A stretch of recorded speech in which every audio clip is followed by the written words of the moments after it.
Hi,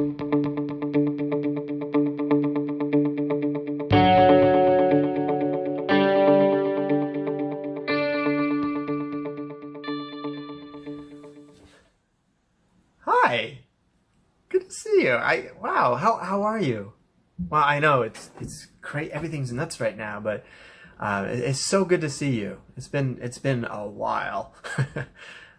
Oh, right. So you're here to yeah. That's right. I was you're here to find out one of my most favorite theatrical experiences, right? Okay, cool. Yeah, I was watching Nick's and Alyssa's and Tucker's and Anita's. Yeah, so I'm glad to add mine. All right, and actually, okay, great. I'm even wearing. Yep. Okay. All right. So anyhow, I think my favorite or one of my favorite was musical actually, and it all starts like this. So a couple years ago, I was studying with Win Handman, who is a master teacher. And when I got into his class, I made a point to always be in class, right? Nothing was going to bring me from being out of class except work or stuff like that. But my main point at that point was to study. So all was well until I've heard that Pete Seeger was going to be doing a benefit for WBAI. And I was like, you know what?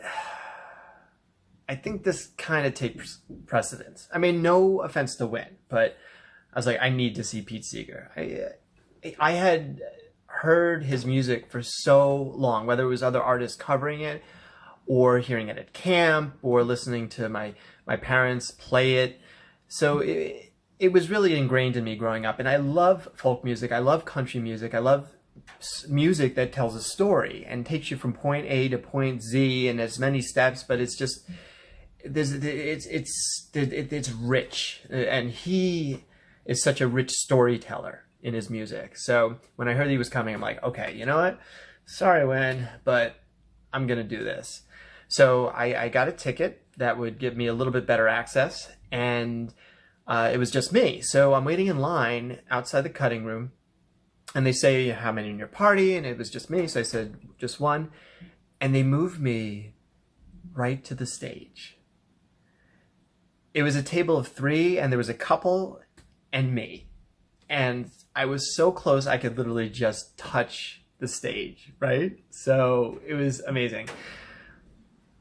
The concert starts, the benefit starts, and a few acts go on. It's awesome just to hear all these different musical groups come in and do their thing. And then Pete comes on.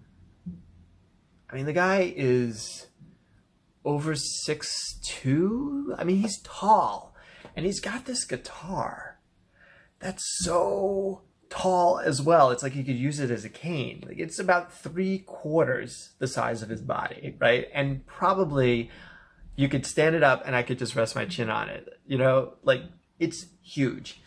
So anyhow, he starts playing some of his songs, and it's lovely. Really lovely. At one point he's singing Turn, Turn, Turn, and he just kind of stops. He's like, oh yeah, I already sang this verse. You know, we didn't care.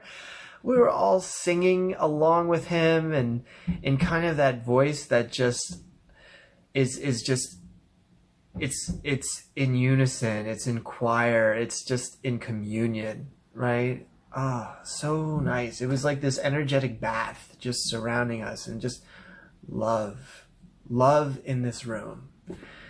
And I'll never forget that. It was so worth cutting Win's class. I mean, no offense to Win. I mean, I had a lot of really great moments with him too. There was something with Pete that night that just was so special. And a couple months later, I'd heard that Pete had passed. So that gave me extra appreciation for that moment of being able to spend that time in that room with that master. Yeah, it was, you know, it's well worth remembering. How about you? I mean, you've seen a lot of theater. Like, what's something that what's one of your favorite theatrical experiences?